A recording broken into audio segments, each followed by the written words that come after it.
Merci. Ça fait très plaisir de pouvoir m'adresser à vous ce soir. J'essaye de rester en français, de ne pas parler trop globish ni anglais. Ça va être difficile.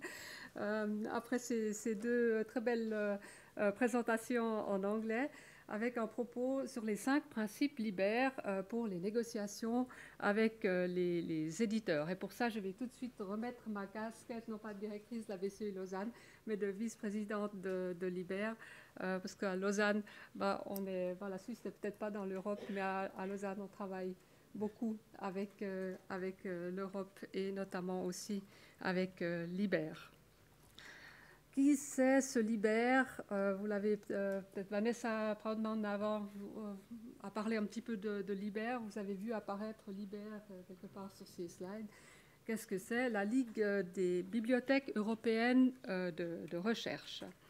LIBER est la plus grande association en fait, de bibliothèques de recherche en Europe. Elle a été fondée en 1971 et puis Lausanne a été membre fondateur de LIBER. Il faut savoir qu'en 1971, le discours sur l'Europe à Lausanne était encore un peu différent de ce qu'il est aujourd'hui. Donc Lausanne était très pro-européenne. Et mon prédécesseur était donc un membre fondateur de LIBER qui est basé à La Haye. On a plus de 400 membres par l'Europe, donc ce sont des bibliothèques universitaires, des bibliothèques de recherche et des bibliothèques spécialisées. Donc notre focus, c'est vraiment de soutenir en fait les bibliothèques de recherche dans leur développement, étant bien compris que les bibliothèques de recherche sont celles qui sont les plus ambitieuses, évidemment, dans les services qu'on rend à nos publics de chercheurs. LIBER vient de publier sa nouvelle stratégie. On a travaillé pendant 2 ans et demi sur une nouvelle stratégie de LIBER. Et là, je suis très redevable à M. Van Holzbeck d'avoir parlé du contexte européen. Ça m'économise beaucoup d'énergie. Donc, vous aurez entendu.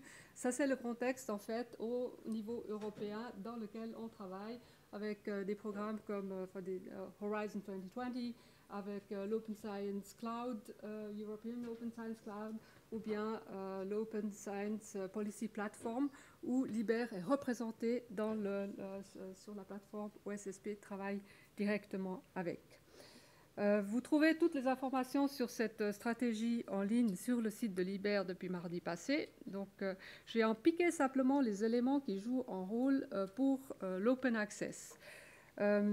Pour la stratégie LIBER, on a défini une vision et vous verrez que dans cette vision, eh bien, on décrit un paysage, à quoi ça va ressembler le paysage de la recherche en Europe en 2022. Et une de ces phrases de la vision, c'est que l'open access va être la forme prédominante de publication. Et il faut bien se rendre compte que ce n'est pas du tout banal, parce qu'actuellement, ça ne l'est pas. Donc on s'attend à ce qu'avec toutes les initiatives qu'il y a en Europe, à un moment donné, il y aura pratiquement une inversion en fait du business model.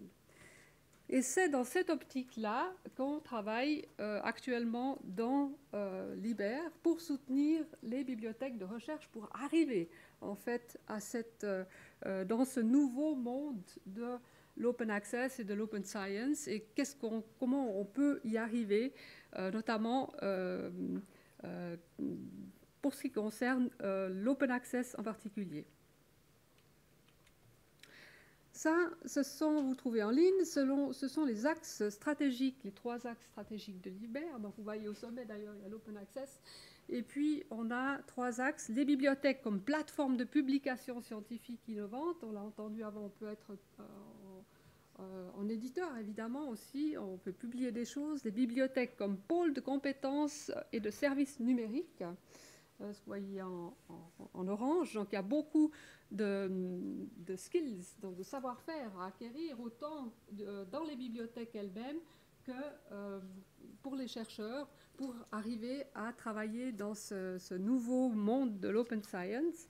Et en 3e axe, les bibliothèques partenaires de l'infrastructure de recherche, qui est en bleu, eh bien, oui, il y a des infrastructures comme l'Open Science Cloud, et puis des projets comme celui qu'on vient d'entendre, OpenAir, par exemple, qui est un des principaux projets aussi qu'on suit au niveau de LIBER. Et chacun de ces axes stratégiques a des groupes de travail. Et si je plonge directement dans le premier axe, Libraries as a platform for innovative scholarly communication, eh bien, on trouve ici 3 groupes de travail. Droit d'auteur et questions juridiques. On a déjà entendu cet après-midi, aussi de la part d'Axel Marion, toute la problématique autour de la réforme du droit d'auteur. Et là, on a aussi des matériaux qu'on a élaborés au niveau de l'IBER, qu'on a pu d'ailleurs, même si la Suisse n'est pas dans l'Europe directement, on s'est permis de les réutiliser pour faire notre travail aussi, pour rendre une réponse dans la consultation. Donc ça, c'est des choses qui facilitent aussi la communication des bibliothèques dans ce type d'activité. On a un groupe sur les métriques innovantes dans ce secteur-là, Altmetrics.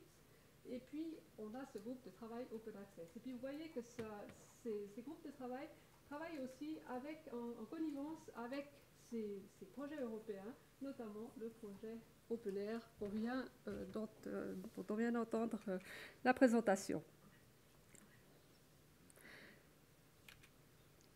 Voilà, donc c'est ce groupe de travail qui a été mis en place il y a un peu plus d'une année, qui a produit ces 5 principes sur les principes LIBER pour les négociations avec les éditeurs.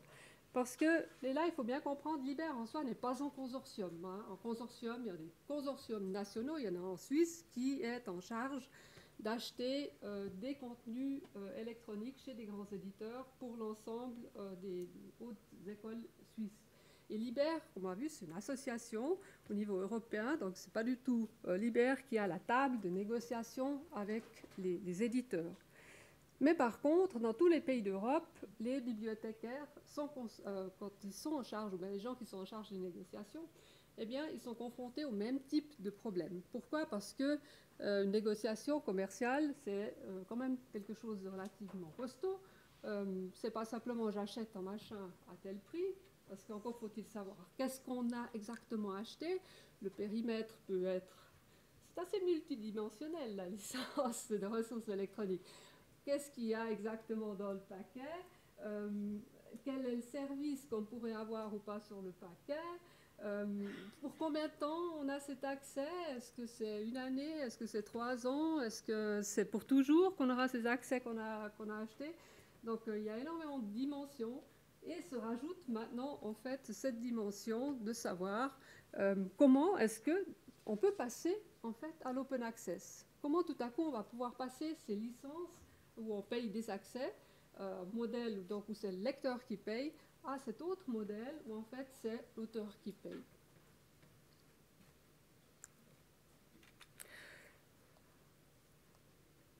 Le premier principe, licensing and open access go hand in hand. Donc ce n'est pas une contradiction. Ce que veut dire le groupe de travail par là, c'est que ces deux choses-là font partie du même monde. Personne ne devrait payer des abonnements et payer des APCs en même temps. Ça s'appelle le double dipping. C'est très très courant et très difficile à éviter. Pourquoi? Parce que très souvent, les universités elles-mêmes ne savent pas exactement combien il y a d'APC qui sont payés.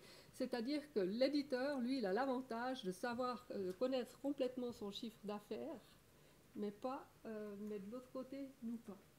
Et ça, c'est vraiment quelque chose où il faut travailler pour avoir le plus de transparence possible, pour savoir exactement combien on paye en tout, pour pouvoir après, d'une part, exiger dans les licences d'avoir toujours des clauses relatives aux APC, et plus il y a d'APC qui se payent, de diminuer en conséquence le prix de la licence.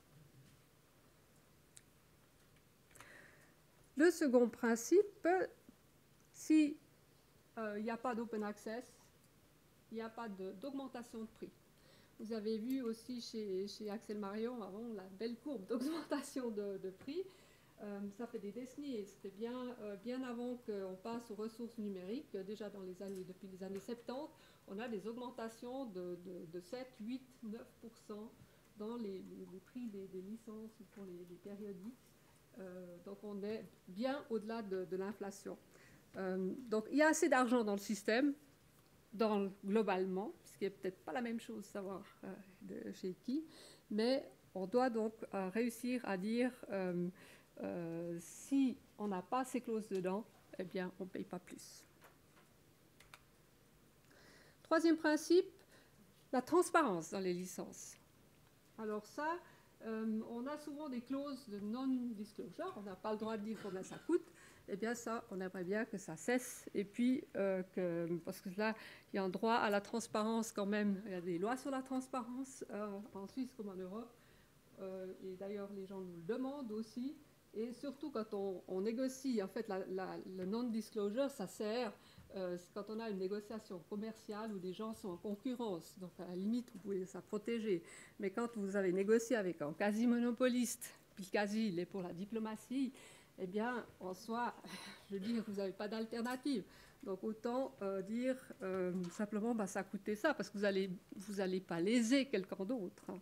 Donc, demande à ce que demander que ces clauses de confidentialité, en fait, disparaissent de ces contrats. Quatrième principe, par contre, il faut que les bibliothèques continuent à pérenniser l'accès au contenu. Donc, il ne faut pas que le passage à l'open access soit une contrepartie dans la négociation à l'abandon de l'accès pérenne. Alors, autant que je sache, en Suisse, on n'a pas simplement évité ça, mais il y a des cas où ça arrive. C'est-à-dire, bien sûr, c'est des périmètres variables. On pouvait dire, ah, ok, vous faites d'open access, je ne taxe pas plus, mais en fait, par contre, vous n'avez plus d'accès pérenne. Donc ça, c'est aussi quelque chose qu'il faut absolument éviter dans ces négociations. Et le cinquième principe, et dernier, eh bien, il a trait à toute la question des statistiques. On a bataillé longtemps avec les éditeurs commerciaux pour avoir des statistiques standardisées qui s'appellent Counter, qu'on puisse comparer en fait l'utilisation qui est faite des différentes licences. Malheureusement, actuellement, eh bien, ces rapports de statistiques, maintenant qu'on les a pour les produits commerciaux, eh bien, elles manquent du côté de l'open access. Et ça, c'est dangereux parce que ça veut dire que sur l'open access, alors on est moins bien renseigné et c'est moins visible, par exemple, quelle est l'utilisation qui est faite. Donc ça réduit en fait la valeur de l'open access. Donc il faut faire attention à exiger d'avoir les mêmes rapports statistiques sur les produits open access que sur les autres. Voilà, c'est ce que je peux vous dire sur ces 5 principes. Après, les 5 principes, justement, c'est vraiment pour les négociateurs. C'est une guideline, parce que c'est compliqué, c'est complexe une négociation. Donc c'est des choses qu'on a essayé de formuler de relativement simples, avec des matériaux que vous pouvez télécharger aussi du site web Liber, pour les garder bien en tête, parce qu'évidemment, une des tactiques préférées dans une négociation, c'est d'embrouiller les pistes. Donc, bonne chance à tous ceux qui négocient. Merci.